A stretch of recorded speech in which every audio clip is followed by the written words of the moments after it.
The Saints have wrapped up their 2025 draft class, taking Fadil Diggs from Syracuse, an edge rusher. We'll talk about the pick and kind of conclude what was an interesting draft haul for the Saints right here on the Straight Up Saints podcast. You're listening to the Straight Up Saints podcast.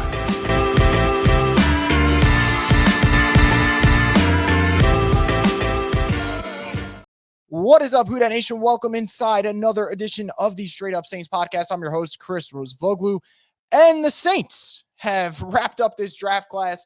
Fadil Diggs from Syracuse, 6'4", 257, edge rusher. He's got all the size, the measurables that you need, the strength, the ability to play in odd and even man fronts that the Saints are looking for to bring that versatility to this Brandon Staley scheme.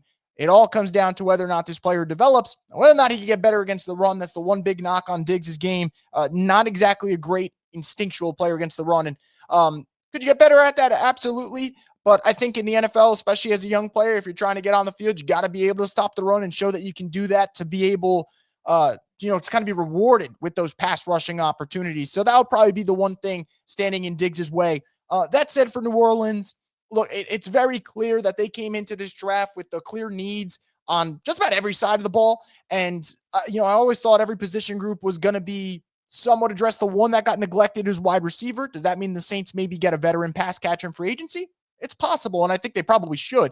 But look, the Saints came away in this draft class with Banks as your offensive tackle. You bring in Tyler Shuck as your new quarterback. You go out there and get Vernon Broughton for your defensive line. Now you add Diggs, which was today's pick. And like I said, the talent is there and the production has gotten better. This is a guy who was about a 2, 3, 4 sack type of guy and then goes to Syracuse and has 7.5 sacks. And that was his best season of college football. You add him to the D-line. Obviously, we mentioned before, we talked about Stutzman at linebacker. Really like that pick for the Saints. Gives them some physicality. Quincy Riley from Louisville gives you some DB strength. Jonas Sanker, yesterday, we talked about him from Virginia. He's probably the pick that I'm really, really excited about as far as the mid to late round guys. Really love what Sanker could bring to this team. And then also Devin Neal. And then the recent 7th round pick in addition to Diggs, which was Moliki Matavao. So Saints have made a lot of picks, obviously, in this class, try to address a bunch of positional needs, which they have a ton. I would say the picks that would make me the most excited, Kelvin Banks, really like Jonas Sanker. Devin Neal's another interesting pick as well. Look, the more I watch Quincy Riley, I think he's an interesting player that could make a difference in this Brandon Staley defense. But we'll see if this all pans out for New Orleans. I like that they're going for potential in the 7th round. They went with some high potential guys in Matavao and Diggs. It's all a matter of whether or not these guys can develop at the next level, and they have sufficient coaching to do so. But this is a final pick for the Saints, 2025 draft. This is officially over.